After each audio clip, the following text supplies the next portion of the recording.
Pozivamo vas da se uključite u 14. humanitarnu akciju Poduzetni za Božić.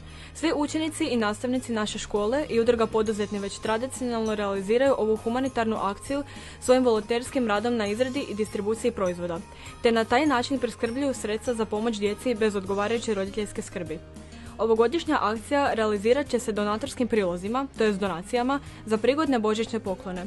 Ova već dugogodišnja tradicija omogućuje našim učenicima da izraze svoju kreativnost, razvijaju poduzetnički duh i najvažnije pomognu onima kojima je pomoć najpotrebnija. Ove godine naši učenici izrađuju vlastoručne svijeće i sapune, te s puno truda i marljivosti pripremaju prekrasne poklon paketiće. U okviru prikupljenih sredstava osigurat ćemo iskazane potrebe štićenika Caritasa Zagrebačke nadbiskupije. Ovom humanitarnom akcijom želimo potaknuti mlade, ali i sve ostale o etničkim vrijednostima pomaganja potrebitih.